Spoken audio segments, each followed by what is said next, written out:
Ya, terima kasih Pak Faisal. Assalamualaikum warahmatullahi wabarakatuh. Selamat pagi, salam sehat, salam sejahtera untuk kita semua. Bapak Ibu yang saya hormati, pertama tentu saya sampaikan terima kasih kepada keluarga besar Bawaslu Mimika atas undangannya sehingga hari ini baru pertama kali saya menginjakan kaki di tanah Mimika, alhamdulillah. Dan senang sekali karena banyak hal tentu yang bisa saya pelajari, bertukar pikiran dan berdiskusi dengan Bapak Ibu semua. Yang saya hormati Pak Abhan, jajaran dari Bawaslu Mimika, KPU Mimika, Bawaslu Provinsi Papua Tengah, dan Bapak Ibu semua yang sudah hadir hari ini. Singkat saja saya kira karena kita ada 2 sesi.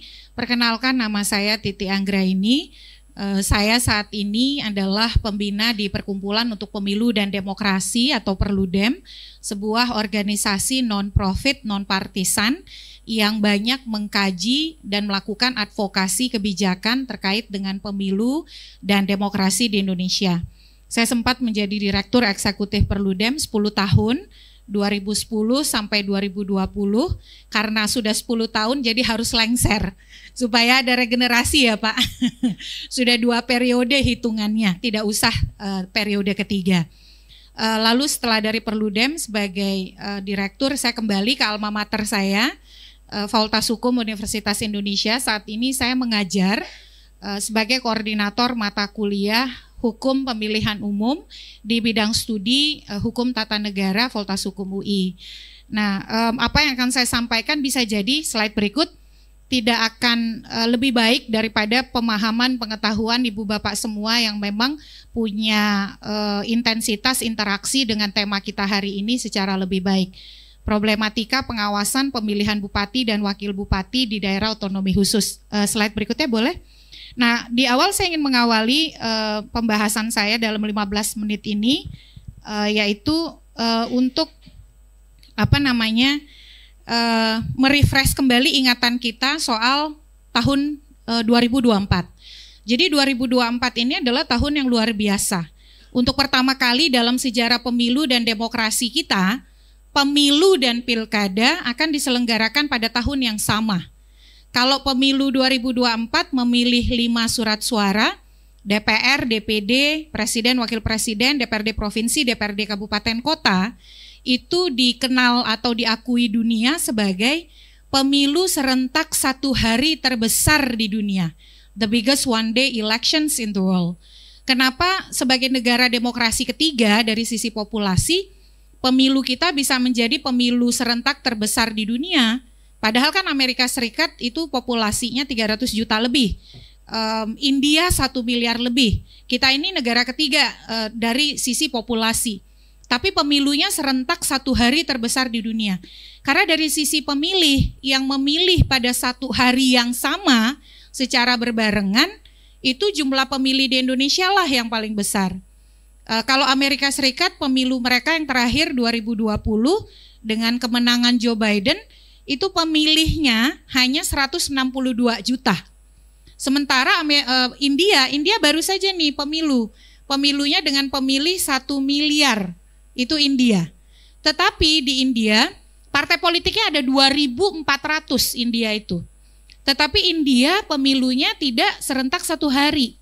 India itu pemungutan suaranya kurang lebih memakan waktu 1 bulan atau 27 harian.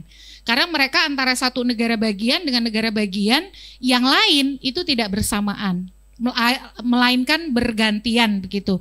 Karena mereka menggunakan mesin pemungutan suara elektronik. Nah, itu yang membuat kita di 2024 dengan jumlah pemilih 204 juta yang tersebar di ratusan ribu TPS sebagai pemilu serentak 1 hari terbesar di dunia. Dan ketika pilkada nanti, yang juga akan sudah Mahkamah Konstitusi tegaskan, pilkada 2024 tidak boleh dimajukan ataupun dimundurkan. Dia harus sesuai jadwal. yaitu November 2024. Itu ada putusannya. Putusan Mahkamah Konstitusi nomor 12 garis miring PUU strip 22 Romawi garis miring 2024. Nah, putusan MK nomor 12 tahun 2024 ini pemohonnya adalah 2 orang mahasiswa saya di Fakultas Hukum Universitas Indonesia. Di putusan nomor 12 tahun 2024 ini walaupun petitumnya ditolak, tetapi pertimbangan hukumnya ada 2 hal penting yang bisa menjadi pegangan kita. Pertama, MK mengatakan pilkada itu jadwalnya tidak boleh dimajukan atau dimundurkan. Tetap harus November 2024. Karena pada saat itu DPR pernah mengesahkan RUU inisiatif yang sudah disahkan di paripurna, di mana jadwal pilkada direncanakan DPR dimajukan ke bulan September. Tapi dengan adanya putusan MK nomor 12 tahun 2024, maka tentu saja jadwal pilkada tidak boleh berubah. Nah, yang kedua, di putusan MK nomor 12 tahun 2024 ini, MK mengatakan bagi caleg terpilih dari pemilu 2024 itu kalau dia ingin maju pilkada, maka dia harus bersedia menandatangani surat pernyataan ketika dia mendaftar sebagai calon kepala daerah atau wakil kepala daerah bahwa dia bersedia mengundurkan diri ketika dilantik sebagai anggota DPR, DPD atau DPRD. Nah, tentu saja implementasi dari putusan nomor 12 tahun 2024 ini memerlukan tindak lanjut dari KPU. Sayangnya sampai hari ini kita semua masih menunggu akan seperti apa KPU mengatur terkait dengan ketentuan pencalonan caleg terpilih pemilu DPR, DPD, DPRD tahun 2024. Yang pasti adalah mereka harus tanda tangan surat pernyataan bersedia mengundurkan diri apabila dilantik sebagai anggota DPR, DPD, DPRD. Nah, ini terutama bagi anggota DPR, DPD terpilih 2024. Sebab pelantikan anggota DPR, DPD itu pada tanggal 1 Oktober 2024. Artinya kan akan ada irisan dengan tahapan pilkada. Sementara pilkadanya pada 27 November 2024. Nah, pilkada 2024 ini adalah pilkada yang sangat luar biasa. Merupakan pemilu lokal terbesar di dunia. Bapak Ibu bisa bayangkan, pada 27 November 2024 hari Rabu, hari libur nasional, KPU sudah membuat peraturan tentang tahapan dan jadwal, peraturan KPU nomor 2 tahun 2024. Kita akan memilih gubernur di 37 provinsi, kecuali daerah istimewa Yogyakarta. Tidak ada pemilihan langsung, Sultan langsung menjadi gubernur, dan juga 415 pilkada untuk memilih bupati, wakil bupati, kecuali di Kabupaten Kepulauan Seribu di DKI, di daerah khusus Jakarta, dan juga 93 pemilihan wali kota, kecuali di 5 kota di daerah khusus Jakarta. Jadi 6 kabupaten kota di daerah khusus Jakarta itu pemilihannya tidak langsung, melainkan diangkat oleh gubernur. Termasuk Papua ya, Papua sangat luar biasa dengan 42 pilkada kabupaten kota di seluruh wilayah Papua dengan 6 pilkada gubernur. Dan di saat yang sama ada irisan tahapan antara pemilu dan pilkada yang otomatis akan menjadi beban yang merupakan tantangan bagi penyelenggara pemilu, partai politik dan juga kita pemilih. Di saat yang sama juga ada pemungutan suara ulang PSU di 22 daerah pemilihan, penghitungan ulang surat suara, rekapitulasi ulang ataupun penyandingan data. Total ada 44. Pemungutan suara ulang, penghitungan suara ulang, rekapitulasi suara ulang dan lain-lain sebagainya di daerah pemilihan di seluruh wilayah Indonesia. Slide berikut. Nah, Ibu Bapak bisa lihat ini detailnya, kalau kurang kelihatan nanti bisa diambil filenya. Jadi Mahkamah Konstitusi kita ini pentingnya kita memahami regulasi sesuai dengan sosialisasi kita hari ini. Jadi Mahkamah Konstitusi di Pemilu Legislatif 2024 untuk pertama kali itu paling banyak memerintahkan pemungutan dan penghitungan suara ulang. 3 kali lipat lebih banyak daripada Pemilu 2019, Pileg 2019. Pada Pemilu Legislatif 2019 hanya ada 13 perkara yang dikabulkan oleh MK. Tetapi di pemilu legislatif 2024 ada 44 perkara yang dikabulkan. Nah, Ibu Bapak bisa lihat tuh, ada pemungutan suara ulang. Pemungutan suara ulang itu pun ada variasinya. Ada yang diperintahkan harus dilakukan dalam 45 hari. Itu di 7 perkara. Lalu dalam 30 hari ada 9 perkara. 21 hari ada 2 perkara. Nah, apa saja yang dikabulkan? Ini pentingnya nih, patuh pada persyaratan. Misalnya di Dapil 6 Gorontalo, karena daftar calegnya tidak memenuhi keterwakilan perempuan 30%. Kenapa hanya di Gorontalo? Padahal di banyak daerah lain juga banyak daftar caleg yang tidak memenuhi persyaratan paling sedikit 30%. Kata MK, karena yang menggugat ke MK hanya Dapil 6 Gorontalo. Nah, setelah MK memutus Dapil 6 Gorontalo, banyak sekali politisi yang WA saya, Pak Faisal, Mbak, masih bisa nggak saya ke MK? Ya sudah nggak bisa, waktunya sudah selesai. Menyesalnya belakangan gitu ya. Mungkin kalau tahu lebih awal akan ramai-ramai ke MK juga. Sebab di pemilu DPR 2024 saja Ibu Bapak, ada 267 daftar caleg DPR yang keterwakilan perempuannya kurang dari 30%. Padahal pasal 245 Undang-Undang Pemilu mengatakan keterwakilan perempuan memuat paling sedikit 30%. Nah, itu salah satunya. Lalu juga di Tarakan, di Dapil 6 Tarakan, di Pak Abhan, ahli dari pemohon ya, itu dikabulkan karena caleg terpilihnya ternyata tidak memenuhi syarat masa jeda pencalonan mantan terpidana.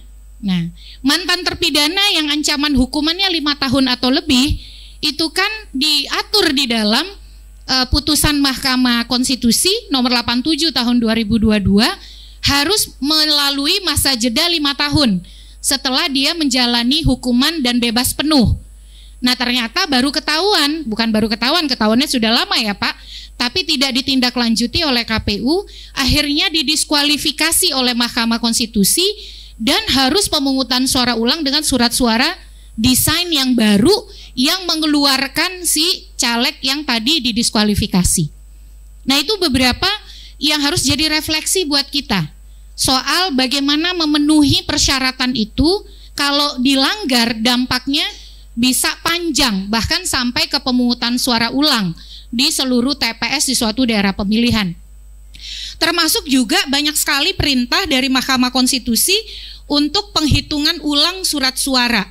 Nah, Ibu Bapak bisa dilihat ada yang harus dilakukan dalam 30 hari, 21 hari, 15 hari, 14 hari. Dan ini rata-rata karena apa? Karena perubahan hasil suara terutama di tingkat kecamatan atau distrik. Jadi berubahnya suara atau tidak sesuainya antara C hasil dengan D hasil di tingkat distrik, itu yang membuat diperintahkan penghitungan ulang surat suara. Jadi bayangkan tuh, semua harus dihitung ulang surat suaranya. Berarti dibuka lagi kotaknya, dihitung ulang lagi. Lalu rekapitulasi suara ulang. Nah, ini juga berarti dia karena ada perbedaan antara D hasil di kecamatan, rekap di kecamatan dengan rekap di kabupaten kota. Atau perbedaan antara dokumen rekap yang dimiliki oleh KPU, oleh Bawaslu, dan oleh saksi-saksi. Tetapi apa yang bisa kita pelajari dari 44 perkara yang diperintahkan oleh atau dikabulkan oleh Mahkamah Konstitusi?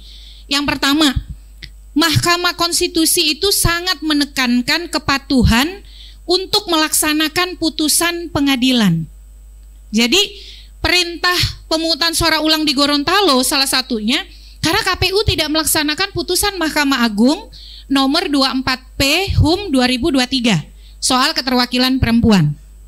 Lalu di perintah pemungutan suara ulang DPD Sumatera Barat yang wajib menyertakan Irman Gusman. Jadi Irman Gusman ini unik, dia bukan peserta pemilu DPD, tapi dia menggugat ke MK dan legal standingnya diterima. Dan MK mengatakan dia harus dimasukkan sebagai peserta pemilu DPD dan dilakukan pemungutan suara ulang di seluruh TPS Sumatera Barat untuk pemilu DPD.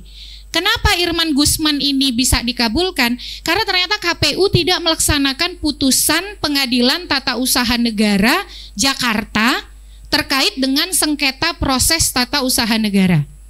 Jadi pesannya adalah kalau ada putusan pengadilan yang bersifat inkrah atau berkekuatan hukum tetap, maka penyelenggara pemilu itu harus laksanakan. Nah, termasuk pesan berikutnya adalah di banyak putusan MK ini ternyata MK sangat merekognisi atau mengakui tindak lanjut penanganan pelanggaran yang dilakukan oleh Bawaslu. Jadi beberapa perkara yang masuk dalam proses pembuktian ini, walaupun di sini juga ada ya yang ada putusan administrasi dari Bawaslu tapi tidak sampai ke pembuktian, ternyata salah satu menjadi parameter MK melewati proses dismissal atau pemeriksaan pendahuluan dan sampai kepada pembuktian adalah berdasarkan tindak lanjut atau keterangan dari Bawaslu. Nah, oleh karena itu Bawaslu memainkan peranan penting di dalam kerja-kerja pengawasan dan penanganan pelanggaran. Perkara-perkara yang ada putusan administratif, putusan sengketa proses oleh Bawaslu, biasanya dia kalau diabaikan itu akan berproses di Mahkamah Konstitusi dan lanjut ke pembuktian. Nah, ini menjadi pembelajaran kita bersama soal kepatuhan berhukum. Patuh pada putusan pengadilan, patuh kepada proses penanganan pelanggaran, dan tentu saja akurasi di dalam proses penghitungan dan rekapitulasi suara. Slide berikut. Nah, bagaimana kemudian dengan, karena ini regulasi sosialisasi regulasi, sebelumnya boleh? Setelahnya? Oh iya, oke, nggak apa-apa. Yang tadi yang kerangka hukum, slide-nya ada yang update Pak, tapi mungkin tadi belum ke-update ya. Nanti saya tambahkan.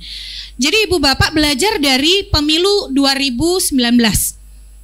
Saya ingin di data yang saya pegang, ternyata ada satu tantangan besar dari penegakan hukum dan pengawasan serta penyelenggaraan pemilu di Papua ya.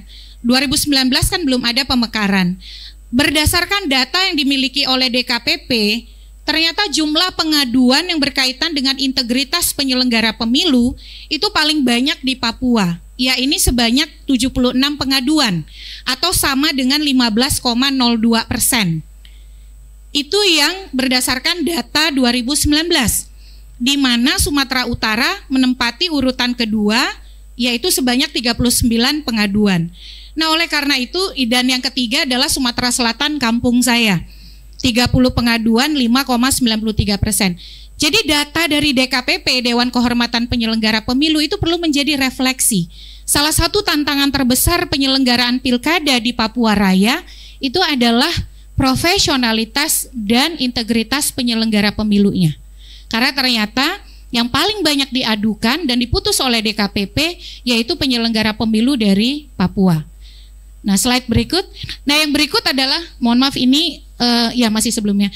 Tantangan kita berikutnya Ibu Bapak adalah karena ini sosialisasi peraturan, kerangka hukum pemilu dan pilkada itu berbeda. Jadi kita ini harus beradaptasi. Mungkin memori kita masih memori pemilu begitu ya. Tapi di saat yang sama ternyata kerangka hukum pilkadanya ganti. Termasuk banyaknya putusan Mahkamah Konstitusi yang juga harus menjadi rujukan. Sebagai contoh, ini saya sebutkan satu persatu. Adanya putusan MK nomor 56 tahun 2019 soal masa jeda pencalonan mantan terpidana yang ancaman hukumannya 5 tahun atau lebih, itu harus melalui masa jeda 5 tahun setelah bebas penuh, mengumumkan secara terbuka bahwa dia adalah mantan terpidana, dan harus bukan pelaku tindak pidana berulang. Ini karena ada beberapa kejadian kan di Papua, misalnya kasus Yalimo, lalu juga kasus Bovendigul. Nah, itu yang bahkan berkali-kali terjadi. Kemudian ada putusan MK nomor 85 tahun 2022.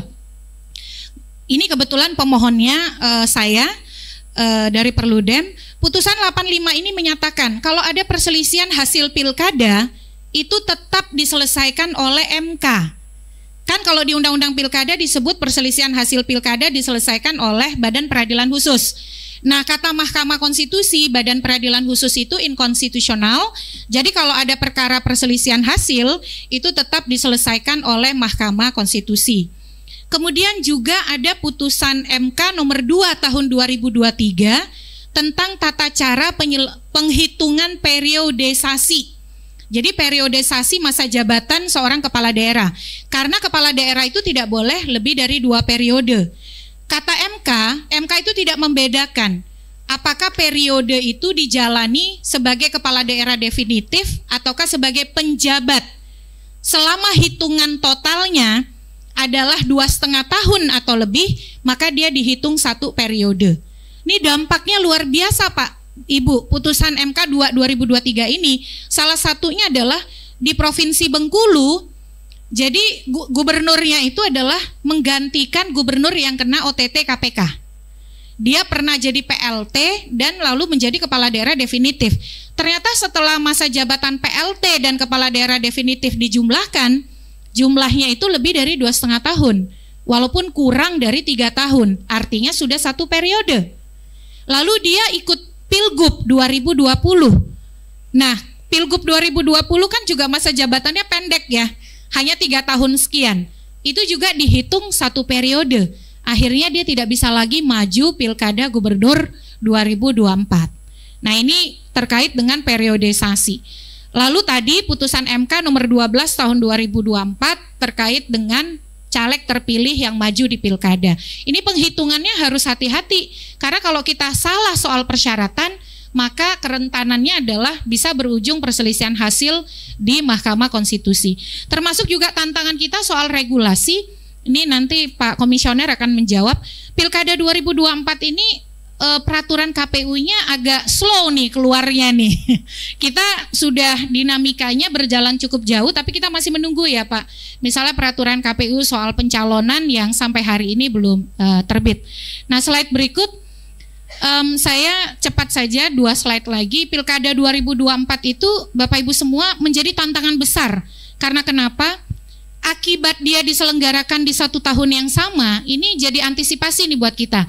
Kita berada dalam situasi kelelahan politik dan kelelahan pemilih. Kalau Papua konon katanya surveinya agak beda ya, ketertarikan pada isu politik cukup tinggi. Tetapi kalau secara nasional, aktor politik kita itu masih mengalami kelelahan. Dia belum sepenuhnya bisa dikatakan pulih dari ekses kompetisi pemilu. Kita langsung harus bersegera masuk ke kompetisi pilkada.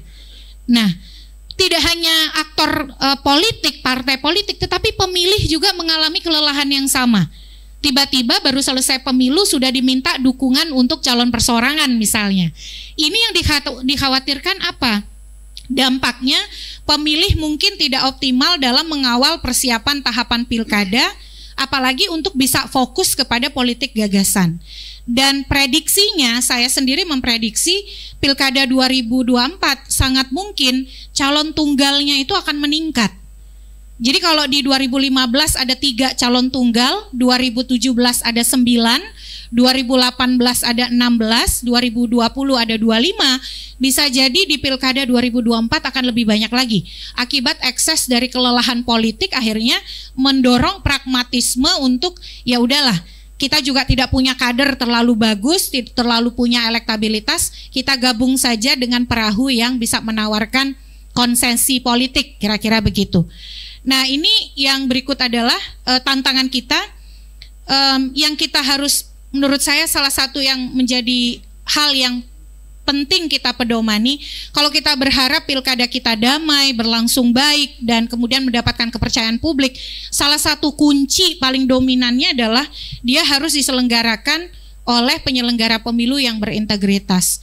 Bukan hanya penyelenggara pemilunya, tapi proses dan hasil pilkadanya juga berintegritas. Slide berikut. Nah, ini yang perlu kita perhatikan dalam mengawal kesiapan pilkada. Anggarannya bukan hanya harus cukup, tapi juga bisa cair tepat waktu. Kan harusnya begitu ya, anggarannya besar tapi kalau cairnya tidak tepat waktu juga tidak akan bermakna banyak gitu ya. Mudah-mudahan Pak Korsek anggarannya cair tepat waktu ya. Kalau tidak berarti harus jadi agenda kita untuk didorong bersama. Semoga KPU juga begitu ya Pak, nggak mungkin ada pilkada kalau nggak ada anggaran ya. Sudah cair, alhamdulillah. Nah, lalu regulasi teknis. Regulasinya jangan mepet, harus disusun partisipatoris dan disosialisasikan menyeluruh ke pemangku kepentingan. Yang ketiga itu personel penyelenggaranya direkrut sesuai jadwal, dilatih dengan optimal untuk memastikan profesionalitas dan integritas. Tadi banyaknya putusan MK yang mengabulkan permohonan itu sebenarnya puncak gunung es saja. Dan itu dikontribusikan banyak oleh petugas lapangan, petugas ad hoc Pak, yang tidak menguasai teknis. Karena ternyata pelatihannya tidak optimal, sehingga dia tidak mampu dengan baik melakukan pencatatan dalam sertifikat hasil ataupun sertifikat rekapitulasi. Dan yang terakhir, sosialisasi dan diseminasi informasi. Bagaimana kemudian pendidikan dan akses informasi pemilih itu bisa dipastikan dengan baik. Slide berikut. Nah ini dia Ibu Bapak, saya ingin menutup sebelum yang terakhir. Soal apa sih permasalahan yang banyak di pilkada kita. Ini adalah tindak pidana yang terjadi di pilkada 2018, 2019, 2020 sebagai refleksi. Ternyata kalau pilkada itu yang menjadi isunya adalah soal satu, netralitas kepala desa dan aparatur sipil negara. Itu paling banyak tuh kalau dari sisi aspek pidana. Yang kedua adalah politik uang. Yang ketiga memberi suara lebih dari satu kali. Dan yang keempat menggunakan fasilitas pemerintah, tempat ibadah dan pendidikan. Tentu ini yang harus kita antisipasi di dalam pengawasan. Slide berikutnya. Nah ini saya kira saya mencatat tantangan pengawasan untuk Papua Raya ya. Geografis memang tiada duanya nih Pak. Saya orang Sumatera Selatan, lahir besar di Sumatera Selatan, tinggal di kampung, di dusun, di pinggiran Sungai Musi. Itu saja sudah terasa berat ya Pak. Tapi waktu mau landing saya lihat dari atas, oh ternyata saya belum apa-apa gitu. Nah ini tantangan distribusi logistik, apalagi pengadaan logistik itu serentak seluruh Indonesia. 37 gubernur berarti 37 desain. 514 kabupaten kota berarti 514 desain untuk surat suara. Dan rata-rata kan percetakan pasti di luar Papua. Ini menjadi tantangan besar. Lalu sarana dan prasarana komunikasi dan teknologi informasi, saya paham bahwa Sirekap tidak terlalu berjalan baik ya Pak ya, karena tantangan padahal Sirekap itu dibutuhkan untuk transparansi. Lalu stabilitas regulasi, karena ini banyaknya pengujian undang-undang dan peraturan KPU ke MK termasuk soal syarat usia. Nah syarat usia itu gimana tuh mau dilaksanakan? Karena kalau rujukannya bukan penetapan pasangan calon tapi ke pelantikan, hari ini kan pelantikan tidak serentak. Pelantikan itu terbagi beberapa. Kalau dia tidak ada PHPU ke MK bisa dilantik. Tapi kalau ada PHPU berarti harus tunggu putusan Mahkamah Konstitusi. Iya kalau PHPU-nya sekali selesai. Tapi kalau perintah PSU sampai 3 kali seperti di Yalimo, berarti kan tidak ada kepastian nih tanggal pelantikan. Jadi kita juga menunggu kebijakan KPU akan seperti apa. Belum lagi banyaknya surat edaran yang tentu membutuhkan adaptasi dan kesiapan penyelenggara untuk terus mengikuti edaran-edaran yang baru tadi. Ya lanjut slide berikut, ini terakhir. Problem utama saya kira yang harus diantisipasi oleh kita semua adalah belajar dari pilkada dan pemilu sebelumnya, akurasi daftar pemilih. Nah ini menjadi sangat penting. Saya kira kasus Nabire 2020 menjadi pembelajaran berharga untuk kita semua. Bagaimana misalnya jangan sampai DPT itu lebih besar daripada jumlah penduduk. Karena ya biasanya DPT itu 70% dari jumlah penduduk. Kemudian netralitas birokrasi dan aparat keamanan. Nah ini kan terjadi beberapa PSU ya di Papua Raya terkait dengan hal yang kedua ini. Ketiga, profesionalitas dan integritas penyelenggara pemilu. Yang keempat, politik uang. Yang kelima, intimidasi dan tindak kekerasan. Yang keenam itu akuntabilitas noken. Karena hampir tidak pernah ada pilkada yang PHPU-nya ke MK yang tidak mempersoalkan poin soal akuntabilitas ini. Dan yang terakhir, ini yang paling menjadi tantangan besar kita. Perilaku siap menang tapi tidak siap kalah. Akhirnya eksesnya adalah yang harus diantisipasi, konflik kekerasan dan benturan antar massa. Ini hampir semua di daerah ini seperti ini pola atau tipologinya. Tapi ada yang memang dia memiliki kekhasan yang lebih besar dari sisi intensitas ketika kita bicara tantangan di daerah otsus begitu. Apalagi kemudian pemberlakuan undang-undang otonomi khusus juga menjadi tantangan berikutnya untuk sosialisasi dan implementasi. Saya kira saya berhenti di sini, mohon maaf terlalu panjang dan melewati batas waktu 15 menit. Mudah-mudahan bermanfaat Ibu Bapak semua. Wassalamualaikum warahmatullahi wabarakatuh. Kita berikan aplaus dulu kepada Ibu Titi Anggreni.